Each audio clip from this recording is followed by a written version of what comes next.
Hello. Today we are beginning a lore series on the city of Freeport. We will be covering the city itself and the surrounding zones. This will be a pretty extensive series, so we will be releasing several installments within it. Stay tuned for the next installment in the near future. Today, we are going to be covering a general overview of the city of Freeport. Freeport has a metropolis population of approximately 50,000 citizens. It's comprised of 69% human, 7% half-elf, 6% high-elf, 5% halfling, 4% wood-elf, 3% gnome, 2% dwarf, 2% erudite, 0.5% ogre, 0.2% troll, 0.2% Ixar, and just 0.1% dark elf. Freeport is ruled by Sir Lucan de Leer, though this is a contested ruling. The resources of Freeport are its general trade, its transportation, as it has a dock, fish, also related to the dock, and training of nearly all physical and magical schools. The Freeport militia is comprised of 1,000 troops, the Knights of Truth, 750, and the Steel Warriors at 500. Like all great cities, Freeport has many different faces. To the rich and affluent, it is a city of magnificent manors and well-groomed parks. To a typical merchant or traveler, it is a place full of attractions and wonders, with the goods and performers of a dozen distant lands crowding for attention. To the poor and homeless, it is a harsh domain, ruled by criminal organizations and dark religions.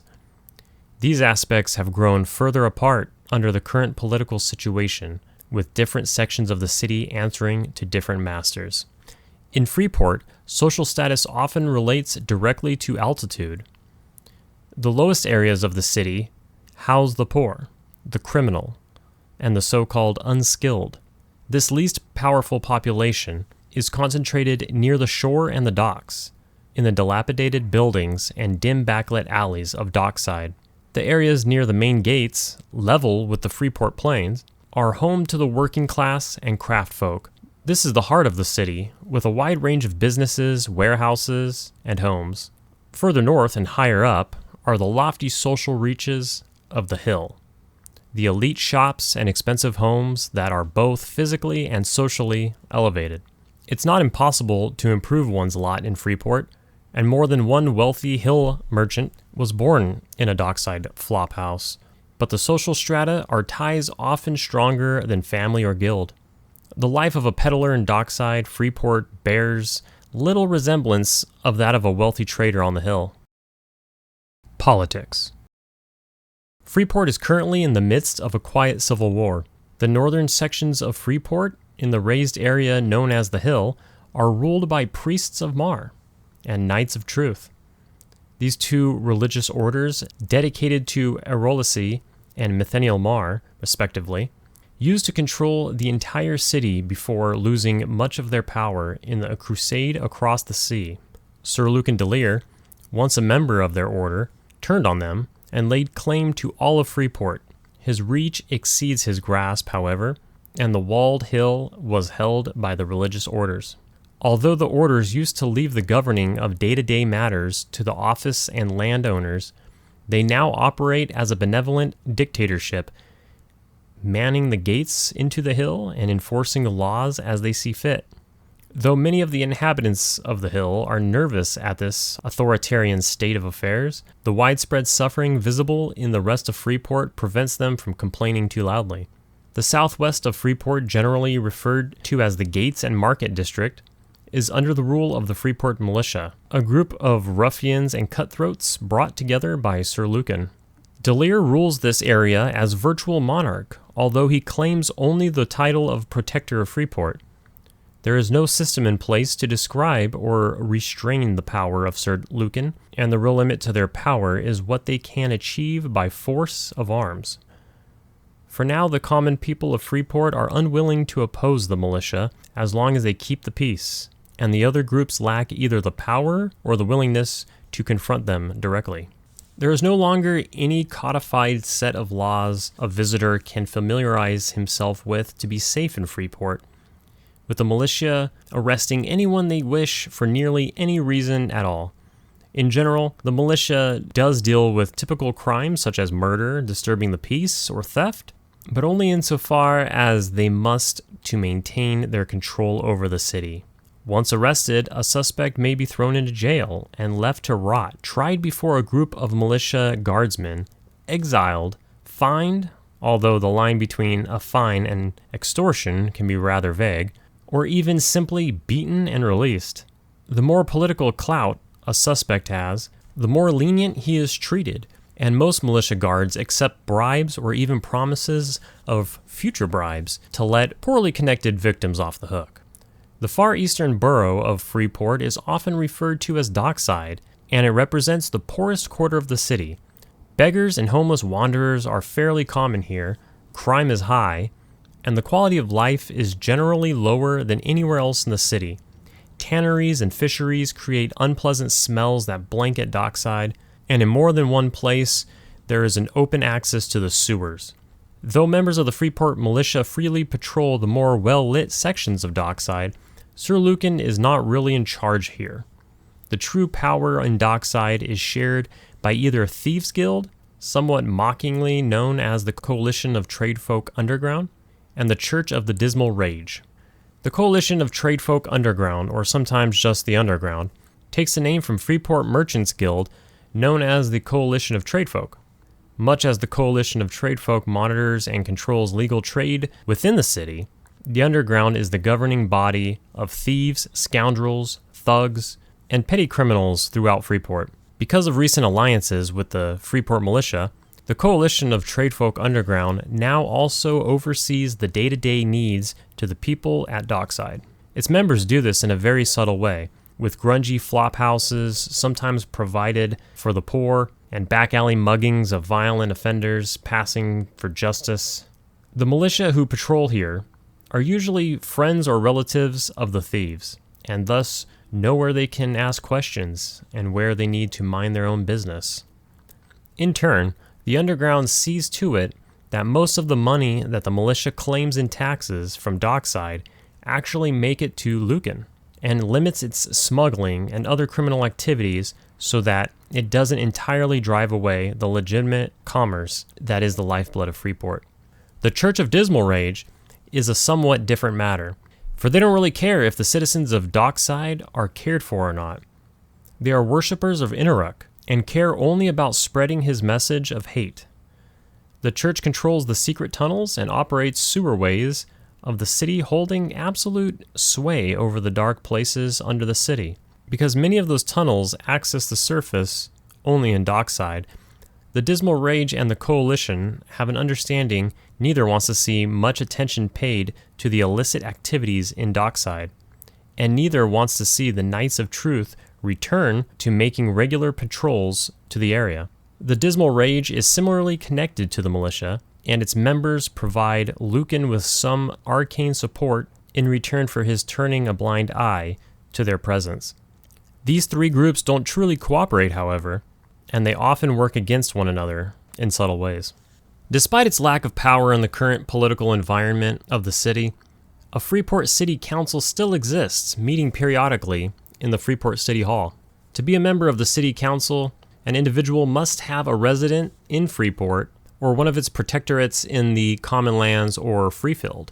Additionally, an annual income of no less than 50,000 gold pieces must be declared, and a citizen's tax of 55% must be paid in lieu of any other lesser taxes. Realistically, few members of the council ever admit to an annual income of more than 50,000 gold pieces, so membership on the council essentially requires a 27,000 gold pieces annual fee. In the days before Sir Lucan and the city council made new laws and managed the city's money, requiring only the advice and consent of the priests of Mar, now the council is largely limited to making requests of the true city leaders and can only take actions with their permissions. However, there are many more minor civil matters, such as handing out licenses and paying the street sweepers and rat catchers, in which the rulers have no interest. The Council is the only force that demonstrates an equal degree of influence in all Freeport's different neighborhoods, even if the power is currently limited to minutia. Spread throughout the city are several other guilds and groups with considerable power, such as the Mercenary Steel Warriors, the Academy of Arcane Science, and the League of Antonican Bards. While each of these groups is to a greater or lesser extent in favor of returning to the system overseen by the Priests of Mar and the Knights of Truth in days past, none openly supports the forces trapped in the hill. They have no desire to suffer the losses a direct conflict would bring, as they need to be able to do business in all sections of the city. As a result, they are officially neutral, allowing them at least limited access to every neighborhood within Freeport. The reason the city has yet to explode into open war is that none of the factions wishes to see Freeport lose its place of prominence in the world. The Priests of Mar and the Knights of Truth fear what would happen to the communities outside Freeport and to the innocent residents within the city should fighting begin. Lucan cares little for such matters, but is afraid that several of the groups currently neutral towards him would rebel if he tried to eliminate his opposition entirely. The coalition of tradefolk underground makes huge sums of money off trade through Freeport, and its leaders known that open conflict would drive away many merchants. The Church of Dismal Rage prefers not to attract the attention of any other groups who might interfere in the event of war, and prefers to operate secretively in the current environment of confusion and mistrust, fomenting hate and dissension from the shadows. As a result of the current fragile balance of power in Freeport, small numbers of these competing groups can travel through areas controlled by their enemies as long as they take no overtly contentious actions. The sole exception to this rule are members of the Church of Dismal Rage who must conceal their affiliation when traveling anywhere on the surface except the darkest alleys of Dockside. Likewise, it is unsafe for a lone Knight of Truth to wander along the back ways of the Gates and Markets district, but it's not unusual to find a group of 3 or more of them wandering through the West Gate or arranging for a shipment of supplies in Dockside.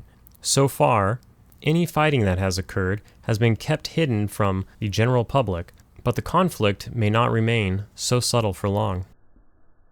Population. Though it is often touted as the most populous city on Norrath, and certainly the biggest on Antonica, no one knows exactly how many people are in Freeport at any given moment. There were more than 40,000 adults registered as citizens in the last census, but that was nearly a decade ago. Not only would many of the criminal, poor, and homeless have been overlooked, but there is no way of knowing how many adults have moved or died since that census, nor how many children have grown to adulthood, or how many new residents have moved in since those numbers were gathered. Residents agree the city has grown in recent years, but no one can say how much. It would be fair to estimate that there are no fewer than 50,000 adults that can be found in the city each day, and no more than 60,000. This is more than have ever lived in Freeport before, and the growth has strained the city's resources greatly, driving prices for food and lodging to new highs. This produces rising tensions among the common folk of the city and is a sign of increasing dissatisfaction with the current state of affairs. Economy. Freeport is a trade town and thus owes its existence to the confluence of geography that makes it so attractive to merchants and shippers. In addition to having a large, deep natural bay that allows large ships to offload directly onto shore, Freeport is situated at one of the only easily traversable locales on the eastern coast of Antonica. To the south, there is only desert and swamp, and to the north, dense forest and mountains. Not only is Freeport itself a hospitable landing site, it sits on the edge of the common lands, which lead directly to the only large pass in the Serpent's Spine Mountains. For any large caravan of goods to reach central and western Antonica from the east, it must pass near Freeport. Freeport has always profited considerably from taxes and tariffs on any goods entering the city. All merchants, whether they arrive by ship or caravan, must submit their goods to the Freeport militia for inspection. The goods are appraised for total value, and then taxed at a rate ranging from 3% to 10%. The amount depends largely on the relationship between the merchant and the militia. In the days when the Knights of Truth assessed taxes, the tariff was always a flat 4%. Further income is derived from militia-owned warehouses, which charge 1 silver piece per day per 10 square feet, not by volume or weight, of goods stored. The militia has outlawed private ownership of warehouse space, although some privately operated storehouses can be found on the hill. Similarly, ships in port must pay large sums of money, ranging from a mooring fee, 1 gold piece per day per foot of the ship's length, to a warehouse fee for keeping goods aboard the ship with the same cost of using a militia warehouse, and even to a dock maintenance fee, 1 gold piece per foot of a draft of the ship, paid when the ship comes to dock, however briefly. Any ship's captain who does not have a Freeport Dock Authority's pilot's writ, costing 200 gold pieces per year, must also arrange for a pilot from the dock authority to bring his ship into port, costing 30 gold pieces and sometimes requiring 1 to 3 day delay.